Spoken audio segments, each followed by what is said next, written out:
Hello, everyone, and welcome back to the Heretical Heathen podcast. It is I, the arch heretic, the trollman of Wisconsin, that wise and weird wanderer, Robert Knox. And today I'm going to continue our series on scrying. But before we get to that, I want to talk about meditation. Meditation is the foundational skill for anyone interested in doing anything esoteric or ceremonial magic related. Now, when I bring up meditation IRL, people always tell me that they hate meditation, that they can't do it, that their brain is crazy and it won't calm down for them. And I sort of look at them dumbfounded because, yeah, your mind is crazy. That's in the nature of mind. That's what mind does. It thinks. The purpose of meditation is learning to control that. Unfortunately, many people don't give it the proper time and dedication needed to achieve that end. And in the West, we're inundated with all kinds of meditation that also don't aim at achieving that end. A lot of our Western forms of meditation rely heavily on imagery. Perhaps you might even say they rely a little too heavily on it. They overfocus on it. You can go to any retreat, any crystal hippie shop, and what you're met with are people who are doing things like guided meditations, which can be fun, they can be valuable, but if you haven't trained your mind to settle down, if you haven't trained your mind to concentrate, then what good really are doing these guided meditations? In fact, if you haven't trained your mind to concentrate, you might find it almost impossible to do something like a guided meditation. I want to be clear, I'm not saying that I'm great at meditation. In fact, I'm quite shit at it. I've been doing these forms of meditation, these sort of Western forms of meditation, for probably almost 2 decades. And I still have an insane squirrel mind. Well, recently, I found a YouTube channel by the name of Dr. Jones. Excuse me, that's wrong. It's Dr. Jared Jones. Dr. Jones is a Westerner with a PhD in Buddhism, which is great because a lot of times when we find people who are Buddhists who sort of, I guess, have keys to more what meditation was supposed to be, let's say that, a lot of times they're Eastern and they have a hard time translating that to a Western audience. Or, as Dr. Jones likes to point out in some of his videos, the meditation techniques oftentimes are designed for people who have a lot of time, who are at retreat, and so they're not great for a busy lay practitioner. And part of his work seems to be developing simple exercises that a lay practitioner who is busy with work, family, and general life stuff can actually sit down and do. As I said, I've sort of been involved with meditation and other stuff for a very long time. I mean, the magic's new, as you guys all know, but I've been doing meditation and meditation like breathing for many years. But I decided to give Dr. Jones's content a shot, and I'm still in the first step. And all he advises people to do as a beginning step is to get in any posture. Could be standing, could be sitting. It doesn't really matter. Close your eyes, settle, and then breathe in through your nose. This should be standard. We've all done this part. But then he wants you to focus on a particular spot. Now, the piece of his video I was watching suggested that as you breathe in, you can feel the air hitting the spots on the inside of your nose. And he wants you to take all of your concentration and put it on that spot that the air is hitting. And do nothing but that. And do that for 5 minutes. Every time your mind wanders, every thought you have, notice it, but then pull it back. Pull it right back to that spot and just keep doing that. Now that sounds easy. It's actually one of the hardest things I've ever done. Now I'm only doing this in 5-minute increments, and I have to say, it is a almost hellish experience. It's very easy to do this astral projection stuff, to see all of this imagery, to like blast off and see the universe, but to pull everything back and concentrate on a pinpoint on the body, it is so difficult for me to do. Now, Dr. Jones has additional exercises to do along with this work, and I'm refusing to do them until I get good at this. There's no point in moving on to something more advanced if you can't do the basics. I want you to keep that in mind if you ever get involved in ceremonial magic or any of this sort of occult stuff. Learn the basics first. Do the basics for more time than you want. It's true of martial arts too. I did ninjutsu for a while. You can laugh at that all you want. But we learned a lot of highfalutin techniques. But if anyone's ever been in an altercation or even sparred, all you're using are punches and kicks. You're not rolling on the ground. You're not throwing shuriken at people. Just the basics. Same is true of meditation. Just learn the basics. Now, what I found that was supremely interesting to me was that after doing this simple breathing exercise for 2 days, when I went to do my invoking pentagram ritual, I noticed a shift had occurred. Something was different. I was more tuned in, which doesn't quite make sense to me how 2 days of just 5 minutes of concentration could possibly have that big of an effect that quickly, but it seemed to. And as I was drawing the pentagrams, I noticed something. I noticed like an ability to feel subtle energy in a way that I didn't before. Like I had been going through the exercises, doing all the visualizations, but now I could really feel the energy moving around. That's not to say I couldn't feel energy before. Like you could feel, I guess, what feels like waves crashing, crescendoing, descending along the body, like just on the outside, like a subtle body. But to really tune in and feel the energy leaving your fingers as you're drawing the pentagrams, that was new.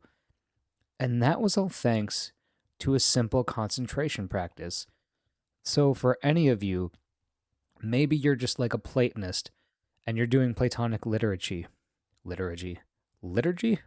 Yeah, fuck it, leaving it in. Try this exercise. If you're a heathen listening to this and you're doing bloats, maybe you're doing solo bloats, or maybe you're like an AFA member and you're doing bloats at a gathering. Ooh, a lot of misspeech today. Maybe if you're an AFA member, like doing bloats at a gathering, try this exercise and see if there's a shift in the bloat structure. Maybe you'll feel things you didn't notice before. Or at the very least, you'll be more tuned in for your practice. And if you're worshiping the gods, that sounds like exactly what you want to be doing. And again, I want to emphasize, even though it's a simple practice, it's not easy. It's agonizing.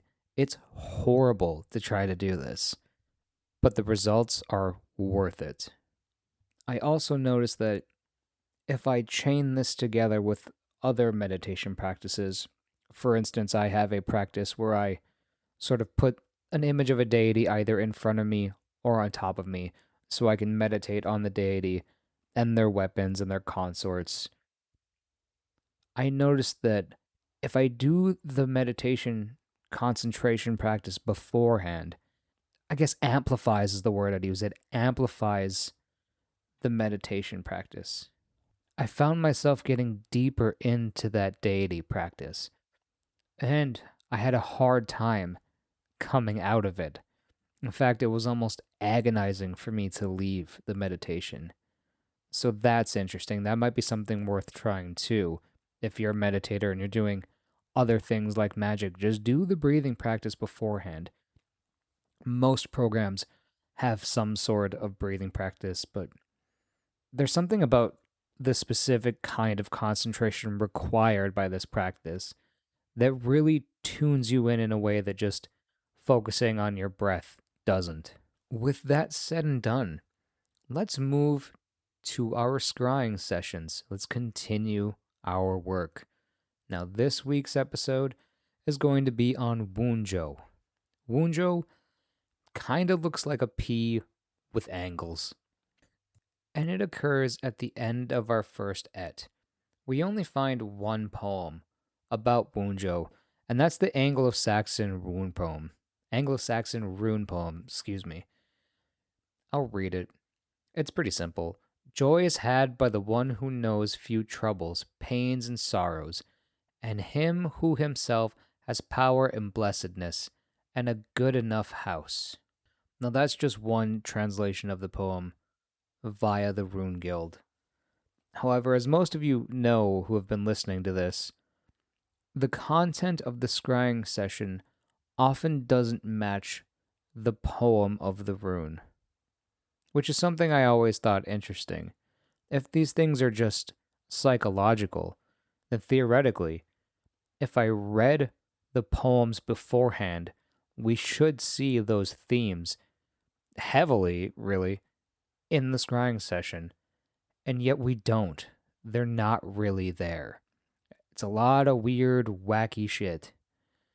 Now, Nick Farrell has said that this is a sort of way of opening the door to the Germanic spirits and getting to contact them. And so maybe, despite the fact that I am doing rune scrying, I'm actually going into, let's say, a realm which is really appropriate for a Germanic understanding of the cosmos. I'm going into a realm filled with, let's say, Germanic spirits. And by going into these realms, I'm sort of reforging a chain that was broken, at least to some degree. Now, that will trouble some people, because anything that doesn't appear in a saga or an Edda, anything that isn't a primary source or spoken by Jackson Crawford, is just unverified personal gnosis. Which, if you've listened, I've had my beef with. It sort of reduces things down to a more materialistic way of understanding. But yeah, there's something to it, and I happen to know at least one person on X who is scrying the runes before I release episodes, and we're noting after the release of the episodes similar content, similar structures, sometimes almost like a one-for-one image is occurring for both me and this other person. I would say their name, but I don't know if they want their name out there, so I'll keep that private. So that's very interesting too. Again, if it's just psychological, why are we both getting some of the same wacky imagery? All right, now that I've rambled enough, let's get into it. Wunjo gave me a lot of difficulty. Now, there's been some trouble with other runes, but this one was really, really difficult. I had a hard time sort of tuning into my astral temple. Now, even when I've done this after work, I find it's not too difficult. Yet, on a night where I didn't have to work, it was incredibly difficult. And then when I finally kind of got settled in, something tried to just force me through the rune door, which I haven't experienced yet. And when I turned around, it looked like a young girl. Not like a little girl, like probably in her teens, and then she just disappeared immediately. And after I noticed her, I turned around and I noted the texture of the door, which I hadn't done before, and it felt more like wood. Not solid wood, almost like bark. So after taking a moment to really feel the texture of the rune door, I finally opened it and stepped through. And I found myself in a bar, and if you've listened to these episodes before, and if you're here, I'm assuming you have, I've been in these sort of like bar places before, but this one wasn't like a modern bar. This was sort of like something you'd see in like the TV show Vikings. There's a lot of benches, almost like in a longhouse, with a lot of men sitting around. And they definitely gave me that feeling like you're not supposed to be here. Last night I was listening to a podcast called Third Eye Drops, and one of his recent episodes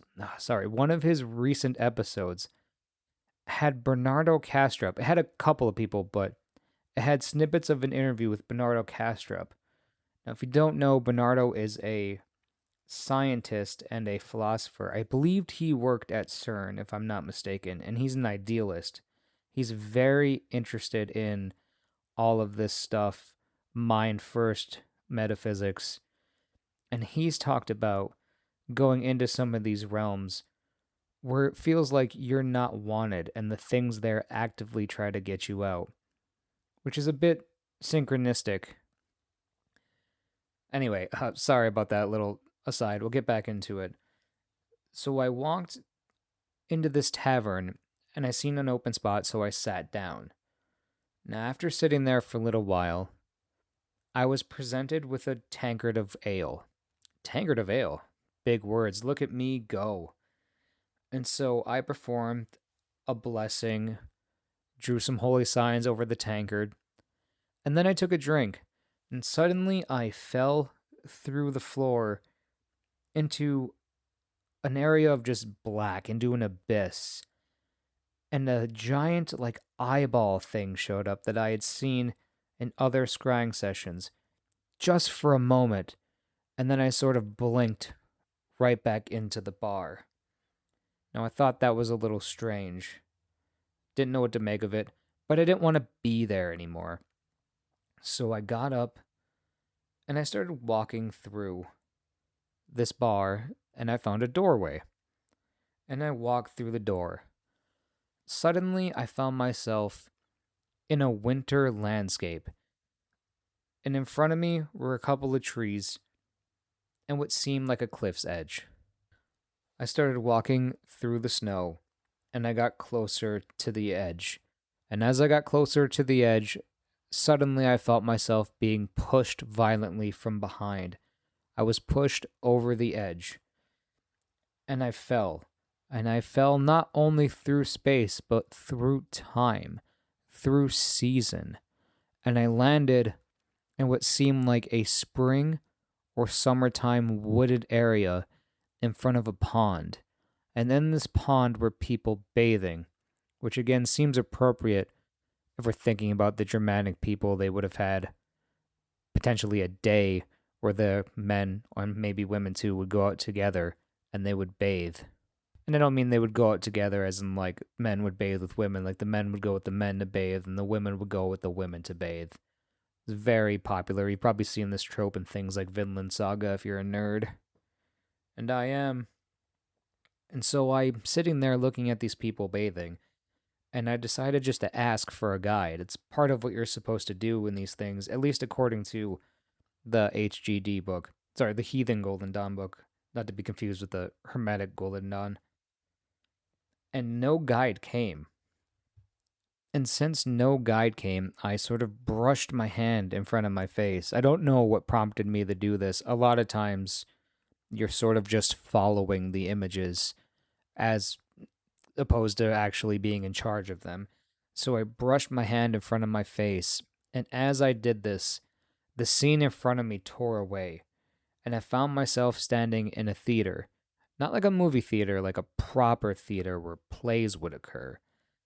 And there was people sitting in the seats in the rows in front of me. And one of them beckoned me over. And I walked over and I sat down in the seat facing the stage. And suddenly people from behind the curtain started pouring out. And they pointed to me. There was like 3 to 5 people. And so I jumped over the seat in front of me. And next thing I know, they got a hold of me. And as they had me arm in arm, they forced me out of this astral place and back into my temple. And so I walked to my chair in the temple and I sat down and I returned back to my physical body. And I noticed something interesting. It was actually hard for me to return to my physical body. It felt like a part of me was still in that sort of etheric space. And so I had to sit there for quite some time to really feel composed enough to end the session and to get up and start recording the session. Now, it's been a few days since I've done this, and I still don't exactly know what that means. I've been made and specifically told by things in these spaces before that I'm not supposed to be there, but this was the first time they had forced me to leave, and I thought it was curious of all the runes for this to happen. Wunjo, this rune of joyousness, happiness. I may, at some point before I move on to the next make a second attempt. And I don't know if I'm necessarily going to share that one unless there's something important or something tells me to. I might keep that one more private just to see if maybe the things there knew that I was sharing these and these particular beings weren't exactly having it. Now, with that said, I think we've come to an end. I think I'll end this session. And if anyone else out there, besides for this one person on X who I'm talking to, is currently scrying the runes or inspired to because of something you heard here, let me know. Send me a comment. I'm on X, I'm on Instagram. I have a Telegram account, though I don't post on Instagram or Telegram that much. I mostly just share things. But yeah, shoot me a message, reach out. I would love to know if you're having some of the same experiences, images, meeting some of the same beings. And if you like what I do here, like it, leave a comment, share it around. It really helps promote me in the algorithm. And the more I get promoted, the more time I can spend to really putting this stuff together, really doing the magic, and just sharing some of this stuff.